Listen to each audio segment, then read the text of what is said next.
Hola. My bad. Let me get this out of here. Amari, you guys as a defense, put up some pretty good numbers against the run. Seen some good effort, in some of these games. But it feels like the fourth quarter needs is probably the thing that you guys lament the most. The ones you blew against Florida, against North Carolina, and then obviously this game I know you didn't have the lead, but you had a chance to win. What's the mentality been like of the defense coming back from, having a couple of those situations where you had a chance to win the game and just weren't able to come through? Um, I think it just all comes down to like us working and just like knowing what we have.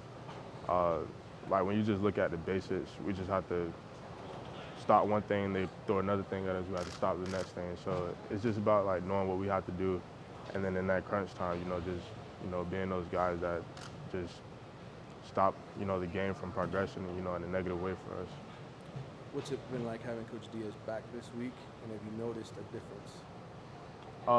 Coach Diaz, he was the coordinator to the years prior. So it's a good feeling. But Coach Baker is still the D coordinator. Uh, it's a little bit more communication.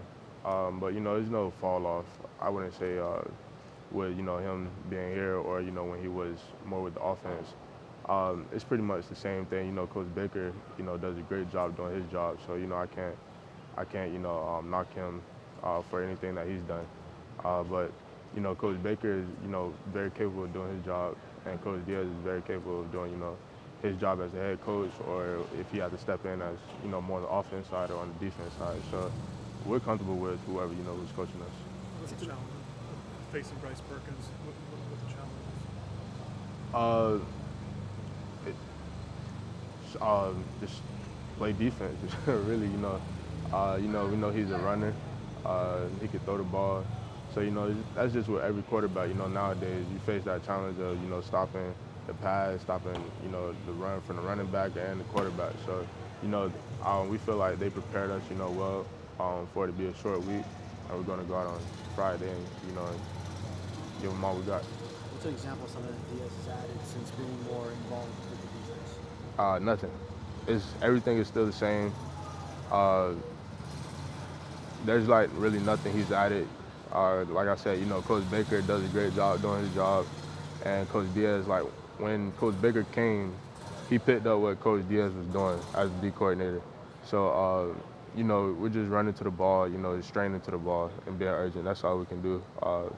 We know what we're doing, and you just have to run to the ball and tackle. Amari, it wasn't long ago. Virginia was pretty terrible at football. Mm.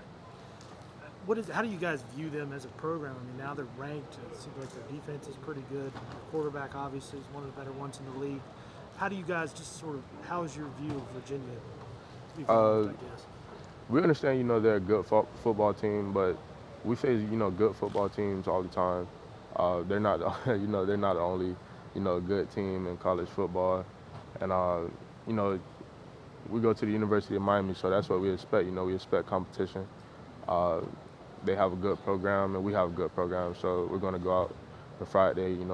It'll be a battle, and that's what we came to Miami for. A lot of the breakdowns late in games have been sort of coverage things where maybe guys weren't where they're supposed to be, especially this last game. You look at that last drive, Virginia Tech had a tight end that got wide open on that play. How have you guys sort of addressed some of those missed assignments? Attention to details, just knowing the little things, when somebody motion or, who has the man. Really, it's just attention to detail and just being in that playbook, that extra 5 minutes a day or, 10, 20 minutes a day. It's just little things. Um, we're close, but, close isn't there, so we're going to keep pushing, to get everything corrected and fixed. Sorry, last question. Jaquan's been around, I guess, even because you're working at school. Has he been able to talk to you guys, and how's it been like just having a guy like him around that was so important to this team for a while, especially at safety? Yeah, Jaquan was here earlier. But he's an older guy, that we were all behind. So him coming back, he'll talk to us, little things, just what we can do better. Just being in the film room with us, just looking at, what we're looking at, and it's still like he's always a player of the game, so he's learning, and we're talking to each other. So it's it's a good feeling when someone comes back and still investing into the program and investing in the young guys. Thanks a lot, Amari.